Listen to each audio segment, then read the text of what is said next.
Pessoal, quando a gente fala sobre meio ambiente, essas mudanças climáticas que a gente já sente diariamente o efeito nas nossas vidas, a gente tem também alguns alertas dos órgãos oficiais. O Ministério do Meio Ambiente alertou para riscos de incêndio no Pantanal. Somente em junho já são quase 2.000 focos de queimadas na região. Essa redução do volume de chuvas que a gente vê habitualmente nesta época do ano e a multiplicação das queimadas ameaça os animais, ameaça a flora em todo o bioma. Bom, sobre esse assunto a gente conversa agora com o Ângelo Rabelo, que é presidente do Instituto Homem Pantaneiro. Muito obrigada pela gentileza da entrevista, presidente, para que nós possamos entender o tamanho do problema. Para começar, por favor, eu gostaria que você nos trouxesse um panorama. Qual é a situação neste momento no Pantanal? Bem-vindo. Obrigado, Elisa, aos ouvintes. É um quadro bastante assustador que surpreendeu a todos, a despeito de todos os esforços que foram feitos. Desde maio estamos nos organizando, mas a forma abrupta que o fogo chegou e mais do que a sua chegada foi em diferentes lugares. Então, hoje ainda temos uma situação que preocupa a todas as autoridades, seja em algumas regiões aqui nos diferentes pantanais. Nós estamos com fogo no Pantanal do Nabileque, da Inhacolândia, do Paiaguás. Estamos enfrentando também agora um fogo na fronteira com a Bolívia. E são diferentes frentes e que nós estamos aí contando aí com alguns fatos novos, que é uma mobilização mais efetiva não só do governo do estado, mas também agora do governo federal, como você disse.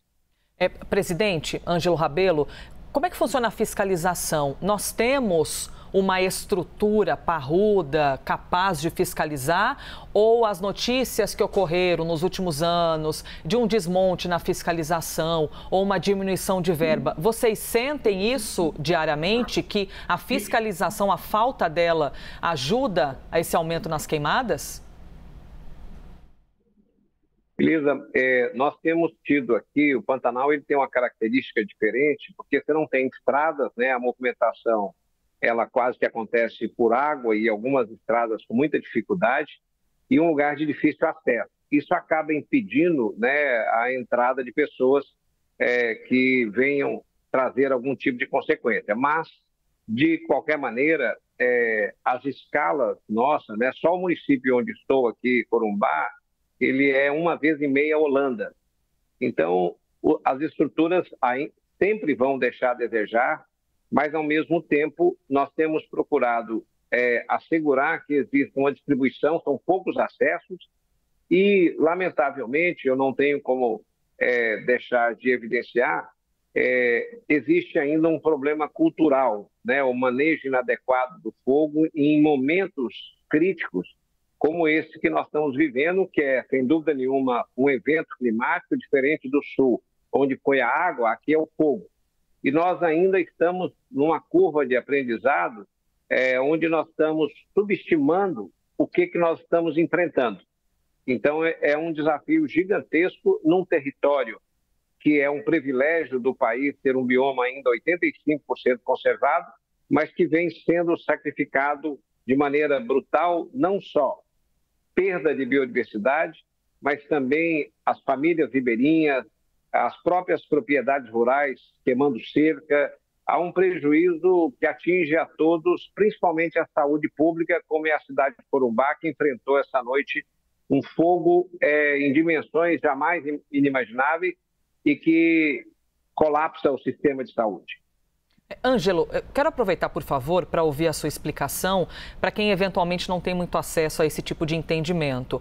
O fogo, em algum aspecto, ele pode ser aceito, ou seja, dentro de um território, ou ele é comumente aceito se o dono de um terreno quiser usá-lo? Como é que é isso? Porque não tem como você ter muito controle do fogo. Ele se espalha com vento e tempo seco e acaba gerando uma tragédia imensa ambiental. Existe alguma ocasião em que é permitido a utilização do fogo? Você pode esclarecer isso para a gente? É muito oportuna a sua pergunta. Nós enfrentamos esse caos até em função da evolução negativa que nós tivemos das condições climáticas, né? Baixa umidade, menos chuva. Nós temos para você ter uma ideia, 60% a menos de área alagada no Pantanal esse ano. O Rio Paraguai, que era para estar com mais de 4 metros, está com 1,30. Ou seja, menos área alagada, consequentemente você tem uma situação propícia ao fogo, somando-se às altas temperaturas, ventos, como estamos tendo agora. Agora, o fogo, ele faz parte da história do bioma Pantanal, ele sempre foi manejado pelo homem pantaneiro de uma maneira cuidadosa, cautelosa, nos momentos onde você tinha total controle da situação, que era a umidade, fatores que favoreciam e nunca permitiam que você criasse volumes de argamassa de material orgânico, corrigindo, que pudesse fazer com que o fogo começasse e se perdesse o controle.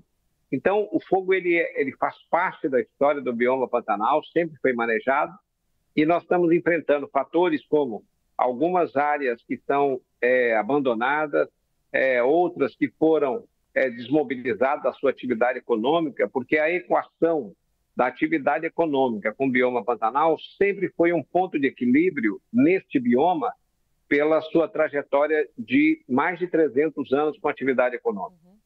E esse manejo do fogo é conectado à área de agricultura. E a agricultura, claro, a gente não está aqui para vilanizar, porque imagina, inclusive quando a gente fala de economia brasileira, sempre aparece em primeiro lugar, né? É um grande exercício do Brasil naquilo que é vendido para outros países e até para o nosso próprio alimento. Mas esse manejo dá-se principalmente nas questões da agricultura? Exatamente, ele é exclusivamente, né, que é uma das características do Pantanal, que é a agricultura na sua pecuária extensiva, né, com o uso do pasto nativo. Isso faz parte de uma trajetória talvez única de relação homem-natureza, onde as máquinas não pautaram o desenvolvimento da região, e sim uma harmonia de interesse. O que nós estamos enfrentando agora é que, à medida que essa cultura, e é muito interessante essa reflexão, à medida que essa cultura vai sendo extinta, você tem também a chegada de um outro proprietário que muitas vezes não tem esse domínio dessa história. Mas é fundamental que a gente tenha, por incrível que pareça, essa lógica no Pantanal, a atividade econômica, os rebanhos ativos, com as propriedades funcionando com toda a sua capacidade, elas evitam que desastres como esse aconteçam. Não há nenhuma relação de causa e efeito das nossas reservas. Nós administramos, pelo Instituto Homem Pantaneiro, mais de 200 mil hectares, somando com o Parque Nacional 300 mil hectares. Essas áreas, inclusive, para você ter uma ideia, elas são hoje verificadas e certificadas com carbono, ou seja, a entrada do fogo significa que nós estamos perdendo receita, e nós temos feito um trabalho preventivo com a Brigada Alto Pantanal muito eficiente. Agora, em outras regiões, à medida que as fazendas têm hoje um alto custo, e aí nasce, inclusive, uma iniciativa excepcional do governo, que é a criação de um fundo Pantanal, para ajudar os proprietários a manejar e sobreviver em condições onde a equação da produção ela não se paga. Ao mesmo tempo, o país tem uma condição de biodiversidade, né? Nós somos detentores hoje da maior população de onça-pintada no mundo, espécies já extintas, como tatu-canastra em outros lugares do Brasil, existem aqui, lobo-guará, araras azuis. Essa é uma riqueza que ela precisa ser reconhecida pelo país, mas ela ser transformada efetivamente num mecanismo de reconhecimento da importância desse manejo tradicional, que ajuda a proteger essas espécies, mas o fogo representa, sem dúvida nenhuma, uma perda, em alguns casos, irreparável para espécies que, inclusive, ainda talvez não tenham sido nem descritas num bioma tão gigantesco como o Pantanal. Nossa, que importante poder ouvir-te e esclarecer esse nosso entendimento. Ângelo Rabelo, presidente do Instituto Homem Pantaneiro. Muito obrigada, por nos trazer informação e esse alerta também, presidente. Um abraço. Um abraço à disposição. Muito interessante, para a gente não vilanizar esse manejo do fogo para todo mundo que faz o manejo, mas sim o manejo equivocado e criminoso.